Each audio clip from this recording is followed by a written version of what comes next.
everyone, I'm Elizabeth Ajadi, the host of 9 to 5 Blueprint, here with another episode for season 2.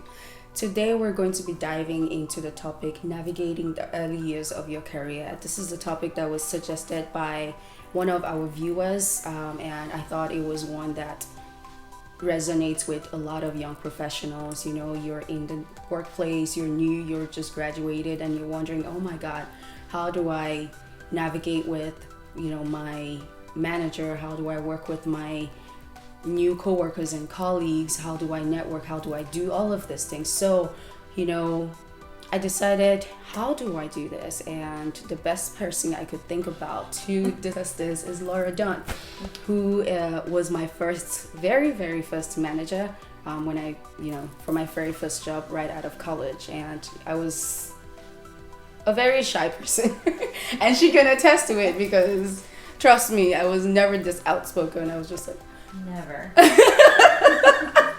And then she always encouraged me, like, speak up. If you make a mistake, it's okay. You don't have to be perfect. You're learning, and as long as you take it. And so she guided me into finding my voice. And so I thought she's the best person to bring on to discuss this topic. So thank you. Please introduce yourself to the audience. Hi, my name is Laura Dunn. I am a marketing professional with 14 years experience, but I also have experience in employee relations, employee communications, a bit of PR experience, just recently dabbling in the organic social media space. I've done a little bit of fundraising and nonprofit work and some community development type work. So. And you recently started this leadership program with my team. Is that what you're talking about? No, the program with the city. Oh, Bridge Builders. Okay. Yes. So she's one of the bridge builders. Yes. For our city. So yeah, someone to know for sure. So obviously she has a ton of experience in different areas, in different professional areas, and so she would be able to help us. I'm growing and learning as you are, so we'll dive into the questions. And we're all growing and learning. We're all growing and learning. That's what matters. Yeah. So, I'm an inexperienced young professional, and I've just received my offer for my first job, and so what's the first advice you would give me as I'm navigating the workplace? So you just started at the company, and you're wondering, how do I fit in? What's the culture? Right. Yeah. Right. So that can be scary. I remember being worried about that, all the way down to, do I eat lunch by myself? Like, how does that work? Like, just really oh my gosh, focused on everything and wanting to make sure I did it right and that I fit in. And, every organization's culture and the way people operate there is so different. Right. So I would say I would give this advice to figuring out how to navigate the organization if you're young, or just any time you join a new group or a new company or in a new situation. So my parents always used to tell me to keep your eyes and ears open and your mouth shut. And that, if you do that, that really allows you to sit back and observe just how things happen. And instead of maybe plowing through with how you think things should happen or how you've already done things, that could maybe ruffle a little feathers. Right. It's kind of like when in Rome, well, you have to figure out what happens in Rome. And to do that, you just make sure that you're paying attention. See who some of the leaders are in the company, or maybe someone you admire, or someone that you think is successful, and just see, how do they behave in meetings? Are they the first one to speak, or do they let other people speak? And when they do that, how do people respond to them? So just really, really take a step back and take some time. There's nothing wrong with just taking some time and getting acclimated and seeing how things work. The other thing I would say is just ask. Your boss wants to see you successful. Right. So that should be an interview question, as well as what's the company culture like. Right. But right. I think sometimes young professionals think that if they ask, it's a sign of being a junior employee, or people might think, oh, you should know this or be able to figure it out on your own, but really you could figure it out incorrectly. And no one, wants to see that happen. I would give a lot more respect to someone that just says, hey, look, I'm trying to figure this out. I want to be successful here. Can you help me? Or what really resonates? Or what helps you? Or what are some of your tips and tricks? Right. So, and then sit back and observe how it happens. And you should always be observing. You never just learn the culture, and then you're good, because there's always going to be different players introduced, or maybe you go to a different department and they operate a little bit differently than your old one. So you should always be practicing that skill of observing and then just asking the information that you want to know. Okay. I think I relate to that a lot, because even since starting at my company, I've worked in 3 different departments, and it's been different cultures, all good, but different in how they approach things. All right. So, work politics. I know a lot of people, when they hear politics, they're like, oh my God, so cutthroat. But, work politics is just, for me, it's like, who do I speak to and when? So, how do you understand it? And, you've talked about being observant, but Same thing, when it comes to work politics, like, it feels like, oh, you're playing a game, but is it really a game? Would you describe it as that? No, I don't think so. I think it's just being able to be adaptable in a situation and to different people. And that, I think people can think, oh, I'm changing who I am, unless you're doing something immoral or illegal or unethical. You're not, you should be able to adapt and pivot based on the situation, the players in the room, the level of leaderships, the topic at hand. And I think it is observing. So much of navigating culture or politics is just understanding what resonates with people in different situations, who might be friends in the room, or some of those things, but right, and just playing that hand. And so the other thing to know is that politics exist everywhere, in every size company, in every industry. They exist in school. You probably wouldn't have called it politics when you were in grade school, but there was an element of navigating a social circle or environment, or maybe a particular teacher that you knew preferred you came to them with questions and didn't ask during class, or something like that. That is just a form, in my opinion, of politics, and just kind of, whether you call it managing up or observing the situation and tailoring your behavior and your response to that, not to where you can't recognize yourself anymore, not to where you're doing something in an icky territory, but just a slight tweak, to the environment. Adapting. You have to adapt. Yes. So with that said, there are different, how do you say it, behaviors in the workplace. And, some people are introverts, some people are extroverts. And, I come in as an introvert. The way I would relate with my manager and my colleagues is different than how an extrovert would. And so as an introvert, how do I work with my colleagues? I don't like to speak up as much, but I also want to grow. So how do I adapt? How do I adapt without feeling like I'm way out of my comfort zone and just uncomfortable simply? So it might take a little bit of practice, and sometimes things feel difficult because you're like, what do you mean I have to practice like having a conversation with someone? Something that might come so naturally to someone else. But the truth is, if it's an area that you identified that you might have a weakness in, or you need to develop, or not even those negative words, but that maybe you want to change about yourself, you're not going to go and do something on the fly and then feel comfortable and do it naturally and perfectly. Right. So, there's a lot of different ways that you can practice on your friends or family members, or even when you're And I think actually, Elizabeth, you and I talked about this at one point, and I encouraged you, like, hey, when you're in an elevator, like, just compliment someone's shoes, or when you're in the line in the cafeteria, strike up a conversation. And so then when you come to those critical moments, whether it's in a meeting and you really want to get it right, or it's someone that you think is really important, you know, you'll have already practiced it a little bit. Right. The other thing to remember is a lot of people enjoy talking about themselves. Dale Carnegie says the sweetest sounding thing to someone else can hear is the sound of their own name.